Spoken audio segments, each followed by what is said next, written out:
وہ تو حضرت فرماتے تھے مسلمان سنتوں سے اتنا دور جائے گا کہ مطالبہ کرے گا کہ ایک چینل اسلام کا بھی ہو تاکہ اسلام پھیل جائے. حضرت فرماتے تھے رواجی چیزیں اپنے اندر اتنی ظلمتیں لیے ہوئے ہیں رواج کی کہ اس سے باطل پھیلے گا, حق نہیں پھیلے گا. اس سے باطل پھیلے گا, حق نہیں پھیلے گا. ایسے بھی آپ کو لوگ ملیں گے جو چاہیں گے کہ ان عادات و ذرائع کے راستے سے اسلام پھیلا دیا جائے. یہ عادات اپنے اندر رواج کی اتنی ظلمتیں لیے ہوئے ہیں. ایک صاحب نے حضرت سے کہا کہ ان چیزوں کے استعمال میں کیا حرج ہے؟ حضرت نے فرمایا کہ جب حق کو چلانے کے لیے باطل کا سہارا لیا جاتا ہے تو اس سے باطل جلتا ہے, حق نہیں جلتا. سمجھو بات, جب حق کو چلانے کے لیے باطل کا سہارا لیا جاتا ہے تو اس سے باطل جلتا ہے, حق نہیں جلتا. حضرت بلال رضی اللہ تعالیٰ نے ایک ایک کے گھر پر جائیں کہ نماز نماز نماز نماز نماز, گشت کریں نماز کے لیے, ہر گھر پر جا کر دعوت دیں, لوگ آ کر بیٹھ جائیں نماز کے لیے, باہر جانے والوں کا انتظار کیا جائے. اتنا انتظار کہ جب تک حضور اکرم صلی اللہ علیہ وسلم آنے والوں کی جدوں کی آواز سنتے رہتے نماز شروع نہ کرتے. جب یہ سب آ جائیں گے تو نماز ہوگی, سب آ جائیں گے تو نماز ہوگی. گھڑیاں نہیں تھی کہ گھڑی دیکھ کر نماز ہو جائے. صحابہ نے عرض کیا کہ بڑی دقت پیش آتی ہے سب کو نماز کی اطلاع کرنے کے لیے, ہم کیوں نہ ڈھول بجا دیں, لوگ جمع ہو جائیں گے. کیونکہ ہمارے ہاں آج کے زمانے میں صحابہ نے عرض کیا کہ ہمارے اس زمانے میں یہی چیزیں ہیں لوگوں کو جمع کرنے کے لیے. کہیں شادی ہوتی ہے, کوئی تقریب ہوتی ہے, یا کہیں کوئی حادثہ ہو جاتا ہے, لوگوں کو حادثے کی خبر کرنی ہوتی ہے, تو ہم یہ چیز استعمال کر لیتے ہیں. کہیں ڈھول بجا دیتے ہیں, کہیں سارنگی بجا دیتے ہیں, لوگ جمع ہو جاتے ہیں. یا آگ جلا دیتے ہیں تو دھواں اٹھتا ہے, لوگ متوجہ ہو جاتے ہیں دھواں دیکھ کر کہ بھیا تو کوئی تقریب ہے ان کے یہاں شادی کی, یا کوئی حادثہ ہو گیا ہے, دھواں اٹھ رہا ہے فلاں گھر سے, چلو. تو صحابہ نے عرض کیا کہ ہم بھی یہ چیز استعمال کر لیں لوگوں کو نماز پر جمع کرنے کے لیے. آپ نے فرمایا ڈھول بجا کر جمع کرنا یہود کا طریقہ ہے, سارنگی بجانا نصارہ کا طریقہ ہے, آگ جلا کر جمع کرنا مجوسیوں کا طریقہ ہے, آگ کے پجاریوں کا. یہ کام یہ چیزیں ہم استعمال نہیں کریں گے. کیا کریں؟ یہ نہ فرمایا, یہ نہ کہا صحابہ نے کہ جی اس میں حرج کیا ہے, ہم تو اس کے ذریعے سے نماز کے لیے لا رہے ہیں نا. آج کل لوگوں کا خیال یہ ہے کہ ان آلات کا استعمال, یہ آلات بذات خود برے نہیں ہیں, ان آلات کا غلط استعمال کیا جائے تو برے ہیں اور صحیح استعمال کیا جائے تو اچھے ہیں. یہ بے عقلی کی بات ہے, یہ بے عقلی کی بات.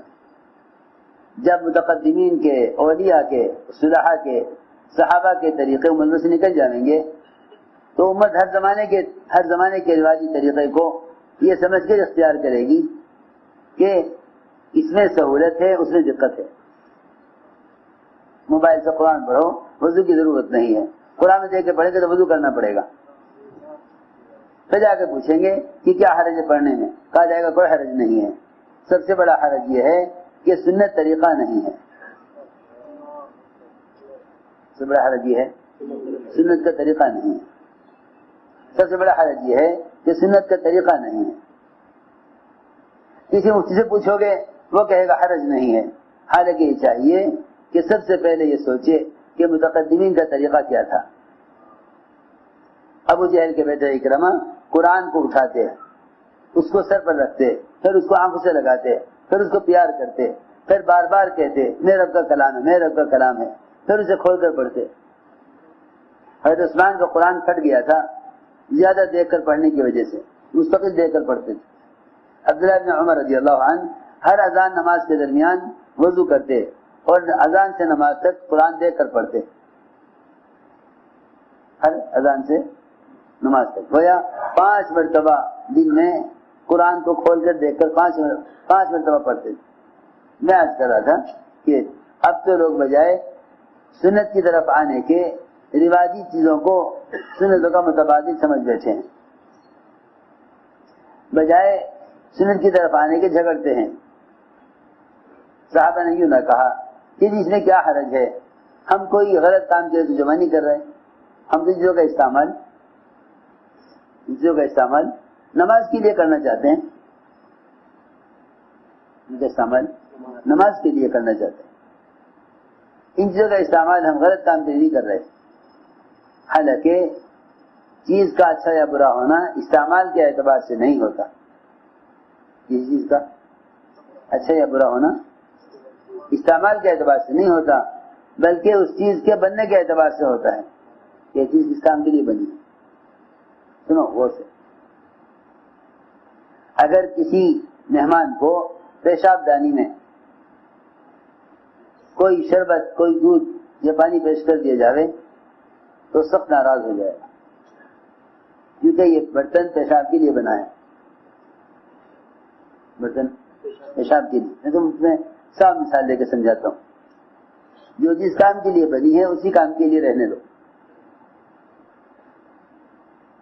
یوں نہ کہو، یوں بھی تو ہو سکتا ہے، اگر آپ نئے جو خرید کے لے آویں بازار سے، پیشاب دان نئے خرید کے لے آویں، اس میں آپ خود بھی پانی پینا پسند نہیں کریں گے کہ یہ برتن اس کام کے لیے نہیں ہے۔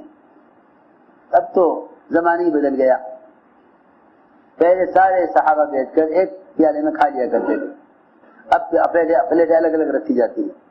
اگر بڑی پلیٹ کے ساتھ ایک چھوٹا پیالہ رکھا جاتا ہے، یہ میٹھے کے لیے ہے، یہ کھانے کے لیے ہے۔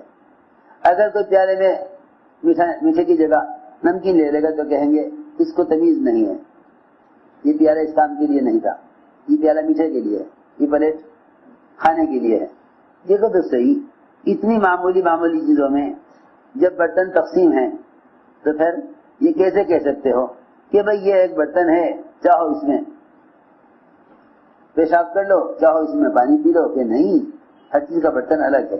بس میں اس لیے عرض کر رہا کہ اپنی دعوت اور عبادت کو رواجی چیزوں سے بچاؤ۔ صحابہ نے عرض کیا ہمارے پاس تو یہی آلات ہیں، لوگوں کو جمع کرنے کے لیے یہی طریقے ہیں، لوگوں کو جمع کرنے کے لیے یہی طریقے ہیں۔ آپ نے فرمایا کہ یہ طریقے غیروں کے ہیں، آپ نے چیزوں کے استعمال سے منع فرما دیا۔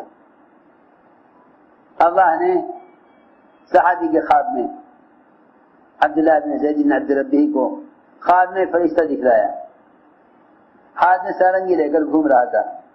صحابی نے کہا کہ ہاں یہ ہمیں چاہیے۔